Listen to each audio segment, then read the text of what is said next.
All right, it's probably not bright enough to show all this, but working a little bit on the table and coronavirus. No, anyway, that was too flamey for coronavirus. Anyways, yeah, I gotta say, I gotta kind of start working on it pretty quickly because um, it's very humid where I live, so it's getting very humid, and then it gets dry, and I'm getting more. I don't know if I'm getting more cracks or I just, uh, you know, smoothed it down or what. But I have been really worried about this crack. So essentially, I'm doing a little stabilization technique.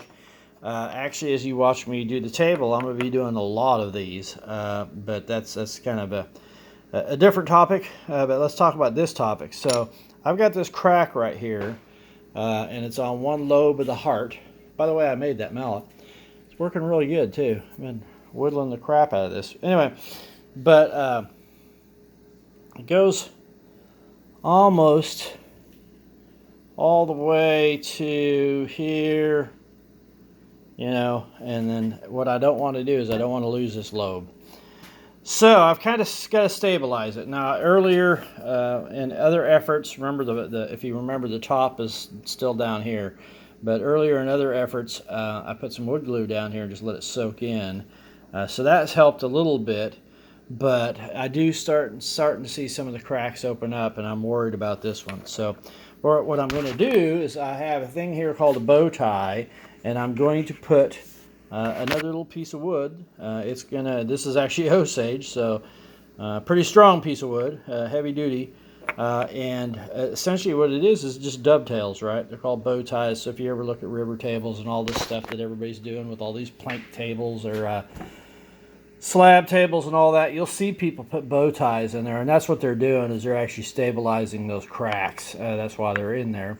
I'm going to do a variation on it because I have decided that, and I'm just doing a dry fit here real quick, because I have decided that I'm not going to epoxy this table. So actually overall, you're going to see a lot of bow ties and arrows, as a matter of fact. I decided I wasn't going to epoxy that. Stay tuned for more on that. But anyway, my dry fit's pretty good. I got a little gap right here because my stupid knife decided to wander off on me. But other than that, my gap doesn't look too bad. I'll toss some walnut sawdust in there. So I'm going to go put some glue in this. Give me some walnut sawdust that's over there.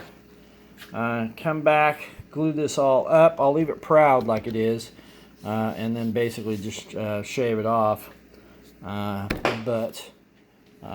Anyway, and the poor dog's being 4th of July. I'm going to kick her out of the thing here in a minute though. But anyway, there you go. So that's a bow tie. The first bow tie. I got 3 more because I need to put another one here, and I think I need to put one for sure right there. I got a few, so this is going to be the bottom. So I'm going to do the bow ties on the bottom. I may do some more bow ties on the top, but I'm going to be doing a whole pattern thing up there. Essentially, I'm going to fill the entire interior of this with some really fancy wood and some patterns and stuff. So maybe even some herringbone or something. Anyway, we'll see. You'll see as I start doing it. But yeah, I got me some good cracks over here too. See, that I need to take care of. And this one here bugs me because I know that didn't go outside, and now it's outside. And this one's making its way to the outside too. So being end grain, right, it's prone to checking. That's kind of what's happening here. So I need to try to get it stabilized.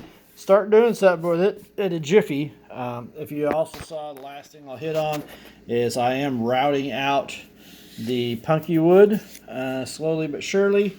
Gonna have to route that all out and kind of get to the actual good wood. That's going to be a challenge. So just kind of working on that too. So got a lot of work to do on this thing, but hopefully be done before this thing just cracks to pieces. Anyway, we'll see.